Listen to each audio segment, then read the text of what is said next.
म्हणजे जगदंबाचे आई वडील? पण सम्राज्ञी, ते आपल्यासाठी एवढं का करते? मनोरमे, आमच्या बंधूंनी आम्हाला काही वस्तू पाठवल्या होत्या. त्याच्यामध्ये एक उदी आहे. ती उदी जर का एखाद्या व्यक्तीच्या डोक्याला लावली तर तो माणूस विचित्र वागतो. ती उदी सिद्ध करताना आपण जे काही ठरवलं असेल, व्यक्ती तसाच वागतो. आता जर का ही उदी सिद्ध करताना आम्ही काही गोष्टी ठरवल्या आणि गंगाई जगदंबाच्या डोक्याला ती उदी लागली, तर त्या जगदंबाला गंगाई आणि जनक घरातून बाहेर जाऊ देणार नाही. तिला त्रास देऊ लागतील आणि त्यामुळे तिचं व्रतही पूर्ण होणार नाही. तिचं व्रत पूर्ण होणार नाहीच, पण तिचा छळ होईल तो वेगळा. वा सम्राज्ञी, ही योजना उत्तम आहे. आम्हाला अत्यंत आवडली. पण ही उदी मी लावणार कशी? आम्ही जी तुला रूपांतरण गुटी दिलीये ती वापर आणि बाईचं रूप घे, जी देवीची भक्त असेल, आणि गंगाई जनकच्या घरी जा. ती उदी त्यांच्या डोक्याला लाव. म्हणजे सगळं कसं आपल्या मनाप्रमाणे होईल.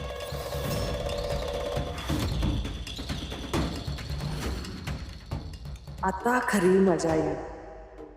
आता हे दोघच जगदंबाला पळता भुई थोडी करणार.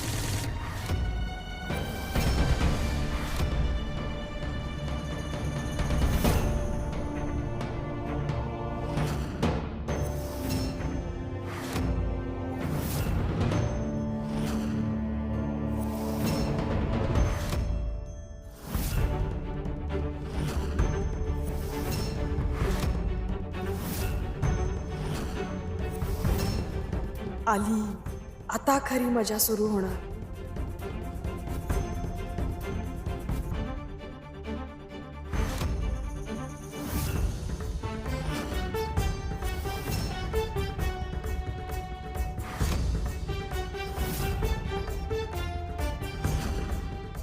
या भस्माचा काहीच परिणाम कसा काय झाला नाही?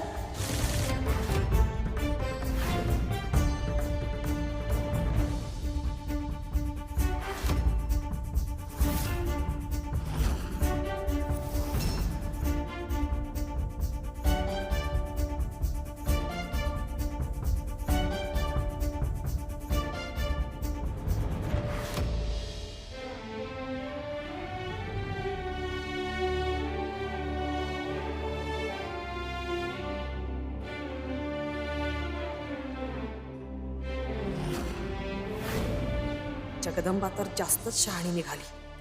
टिळा कधी पुसून टाकला काही कळलंच नाही.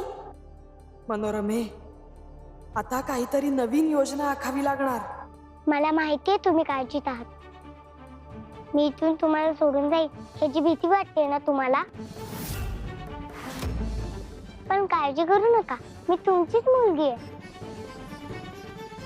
मी तुम्हाला सोडून कुठेही जाणार नाही. तुम्ही मला एवढं प्रेम देता, माया करता, मग मी तुम्हाला दुखवेन का? गंगाई, बघ, मी म्हणलं होतं ना तुला, ही आपल्याला सोडून कुठं बी जाणार नाही.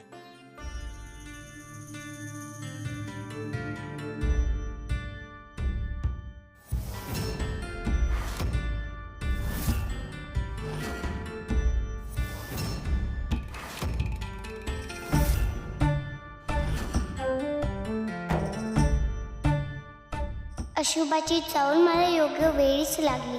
महिषासुराने हे व्रत पूर्ण होऊ नये याची तयारी सुरू केली. मला आता कुठल्याही परिस्थितीत हे व्रत पूर्ण करावं लागणार.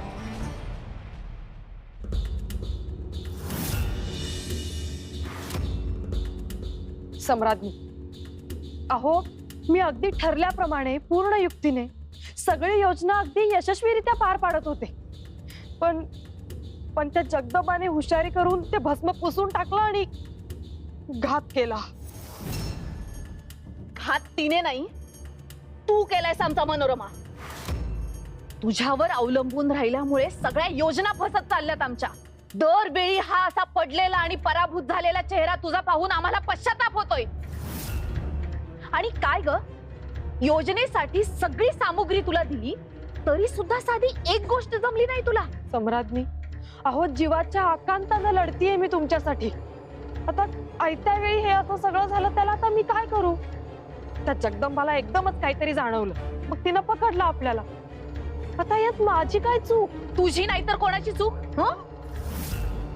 त्या जगदंबाला पराभूत करण्यासाठी आम्ही इथे नवनवीन योजना आखतोय, शक्कल लढवतोय, आणि तू तू त्यातली एक योजना तरीच नेऊ शकत नाहीस. सम्राज्ञी, मला काय वाटतं की अजून 2 दिवस आहेत आपल्याकडे, म्हणजे ती जगदंबा आजपासूनच ते व्रत पूर्ण करायला जाईल. सलग 3 रात्री जर तिने हे व्रत केलं तरच ते पूर्ण होईल. यापैकी एका जरी रात्रीचा नेम चुकवण्यात आपण यशस्वी झालो तरी आपण जिंकू. सम्राज्ञी, यावेळी मला वेगळं काहीतरी करायला सांगा. मी अजिबात निराश करणार आहे तुम्हाला, खरंच. ठीक आहे, यावेळी आपण एका वेगळ्या मार्गाचा अवलंब करू. आमच्याकडे एक प्रभावी भस्म आहे, ते आम्ही तुला सिद्ध करून देऊ. ते घेऊन तू जगदंबाच्या घरी जा आणि ते गंगाईला प्यायला दे. ते जर तिला प्यायला दिलं तर ती आजारी पडेल. पण हा, त्याचा योग्य तो प्रभाव पडण्यासाठी तिने ते सतत प्यायला हवं. ठीक आहे? जमेल ना तुला?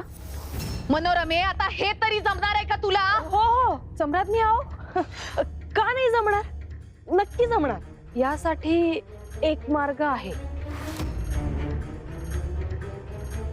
ठीक आहे, मात्र यावेळी कोणतीही चूक होता कामा नये, नाहीतर तुला नाही नाही नाही नाही, आता माझ्याकडून कोणतीही चूक होणार नाही. यावेळी जगदंबाचं व्रत मोडणार म्हणजे मोडणार.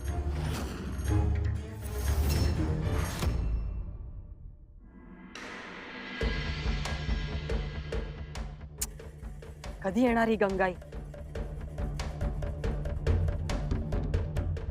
या पेड्यांमध्ये भस्म तर मिसळून झालाय. एकदा का हा पेढा तिने खाल्ला की मग ती आजारी पडेल आणि मग माझी योजना यशस्वी होईल.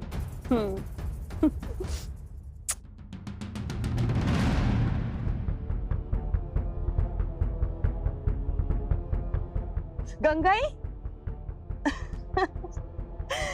अगं कशी आहेस? म्या ठीक आहे, पर तुम्ही मी हा आठवलं, तुम्ही मेंगाची भाऊजीच्या बहीण नव? होय, बरोबर ओळखलंस बघ. पण तुम्ही एकल्याच आला देवळात? सुंदराबाई नाही आले तुमच्या संग? वहिनी, अगं गंगाई, त्याचं काय झालं, माझी वहिनी चालल्या 3.5 शक्तिपीठांच्या दर्शनाला. देवीची भक्त आहे ना ती, लवकरच गाव सोडून जाईल बघ. अगं बाई, होय का? मला बी 3.5 शक्तिपीठाचं दर्शन घ्यायचं लईच मनात होतं बघा, पण जायलाच मिळालं नाही, कारण देवी आईनं स्वतः स्वप्नात येऊन दर्शन दिलं मला. पण सुंदराबाई प्रत्यक्ष दर्शनाला गेल्या, हे चांगलंच झालं बघा. एकदा भेटायला येईन त्यांना. होय, चालतंय की. सुंदराबाई आणि आमच्यातले गैरसमज दूर झाले आणि नेमक्या आताच यात्रेला निघाल्यात त्या. बघ की, सगळं मनासारखं घडत होतं, तर मधीच हिला नपती उपरती झाली. काय म्हणलात? म्हणजे अगं ते आता माझी वहिनी यात्रेला निघाली 3.5 शक्तिपीठांच्या, म्हणजे तिचं पुण्य सगळ्या गावाला मिळणार ग. आता वहिनी एवढं चांगलं काम करायला चालली, त्याच्याबद्दल ह्यो पेढा घ्या आणि तोंड गोड करा जरा. अहो, घेते, पण आधी देवळात दर्शन घेऊन येते आणि मग घेते. देवळात?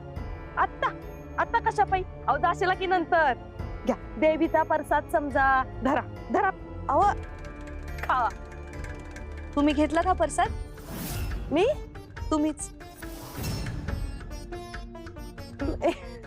नाही, नाही घेतला. बघा, हे असं होतं आपल्या बायकांचं. आपण दुसऱ्यासाठी काहीतरी चांगलं करायला जातो आणि आपला विचार करायचाच राहून जातो बघा. घ्या, तुम्ही घ्या आधी, मग मी घेते. नाही नाही, मला नको.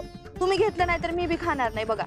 गंगाई, अगं असं नको करू, तू खा, मला नको. देवीचा प्रसाद तुम्ही खायला नको का?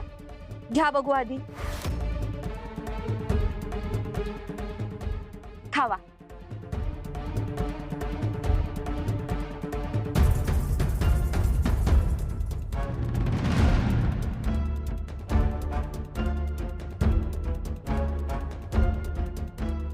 आता बरं वाटलं बघा जीवाला. चला, मी देवीचं दर्शन घेऊन येते. हा, होय होय, ये. मनोरमे, आयत्या वेळी नको ते संकट कोसळून घेतेस डोक्यावर. तरी बरं, त्या सगळ्याच पेढ्यांमध्ये भस्म मिसळलं होतं, म्हणजे थोडं तरी भस्म गेलं तुझ्या पोटात. नाहीतर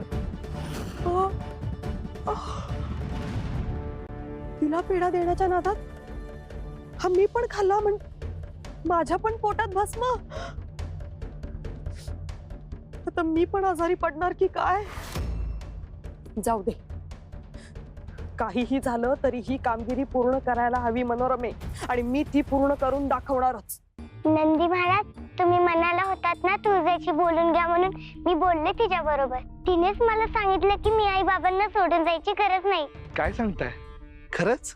हो, म्हणूनच आज रात्रीपासूनच मी हे व्रत सुरू करणार आहे. अरे वा, फारच उत्तम.